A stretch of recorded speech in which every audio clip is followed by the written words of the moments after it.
So why, after all that, if that's the case, why do ketones have such a bad name? Excellent question.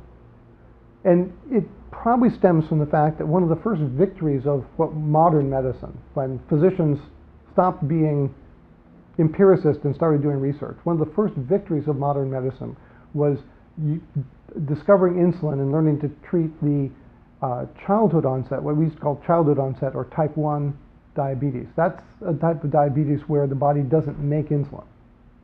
And if you don't give insulin, the person dies.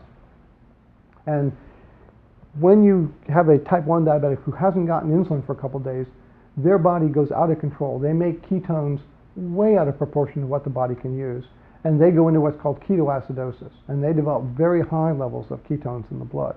Whereas when you restrict carbohydrate intake, which keeps insulin low but not zero, those people develop what we call nutritional ketosis, which is only 1/10 as high as ketoacidosis. But doctors have learned, and in the textbooks you learn about ketoacidosis, very few medical textbooks discuss nutritional ketosis.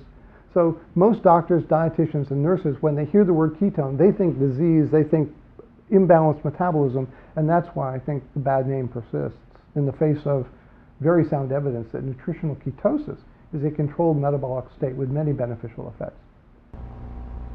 You know, a lot of what Steve has talked about in terms of the brain adapting to ketones, this is not theoretical. There are several very elegant studies that have studied this and shown that, you know, over half the brain's energy demands can be met by ketones. And I think the other exciting point to make is that there is a very broad interest now in use of ketogenic diets to treat neurological disorders, and this has been very well studied in kids with intractable seizures to treat epilepsy, and there's some very good friends and colleagues of ours who are sort of leading that charge now, and that's been around for quite a while. It was used less frequently with the introduction of several drugs, but according to our friend, that the ketogenic diet for treating seizures has really seen a resurgence, and it happens to be very effective,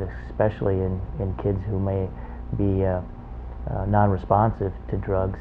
But it's also expanding into other neurological diseases, and so I think we'll see in the next 5 or 10 years quite a lot of research done on other diseases, Alzheimer's, Parkinson's, and other types of neurological disorders. So there's something happening in the keto-adapted state that changes the fuel, perhaps changes the oxidative stress. The neuroendocrine system is probably adapting in a way we don't really understand all the mechanisms, but it's responding in a positive way that is fueling the brain better and perhaps having a beneficial effect on the pathophysiology of some of these diseases.